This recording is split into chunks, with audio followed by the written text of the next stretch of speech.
હર જગ્યાથી પ્રોબ્લેમ છે, બધા ખેડૂતો હોય કે હર કોઈ માણસોને અત્યારે બહુ તકલીફનો સમય ચાલી રહ્યો છે. કારણ કે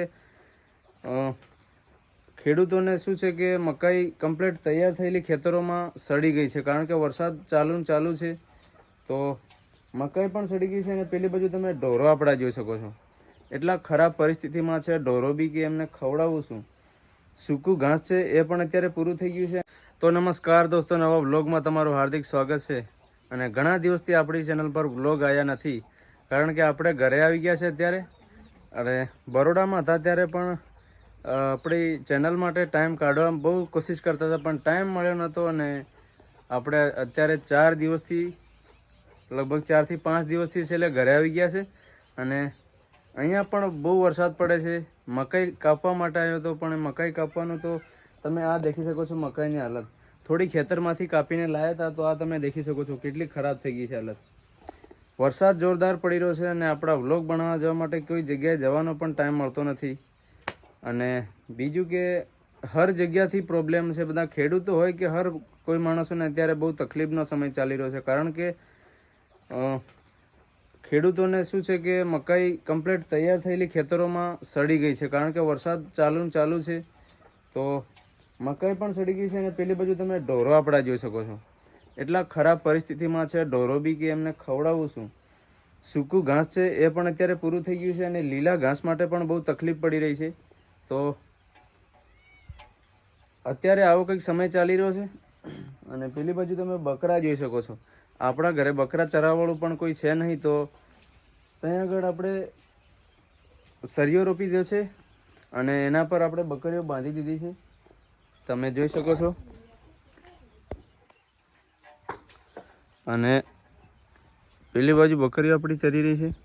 અને આ બાજુ દિવ્યેશ પણ એની બકરી ચારવા માટે લાવ્યો છે. અને આપણા આ છે બળદિયા, તો બળદિયાઓ માટે ઘાસ પૂરું થઈ ગયું છે. અને આ તમે જોઈ શકો છો મકાઈની કંઈક આવી હાલત થઈ ગઈ છે ખેતરોમાં પણ. તો આપણે બળદિયાઓને થોડું ઘઉંનું ખાર્યું છે એ આપણે આપીએ. મતલબ જો વરસાદ નવરાત્રી સુધી પડે તો મારું માનવું છે ત્યાં સુધીમાં ઢોરો માટે ખાવાની બહુ તકલીફ પડશે. તો દોસ્તો આ છે થેલી અને આમાં છે ઘઉંનું ખાર્યું ભરેલું છે. તો આપણે બળદિયાઓને થોડું આપી દઈએ.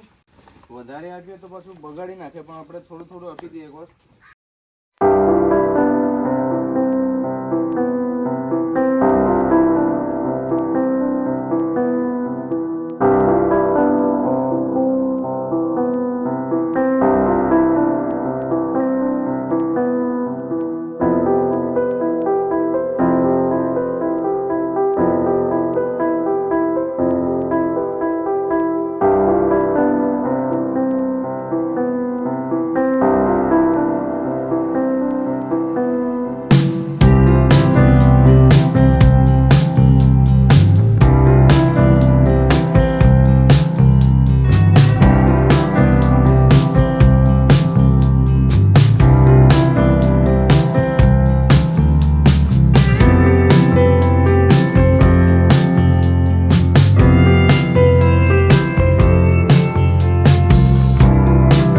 દોસ્તો અત્યારે મતલબ વરસાદના કારણે કોઈ જગ્યાએ જઈ શકતા નથી અને ઘરે ફ્રી બેઠા હતા.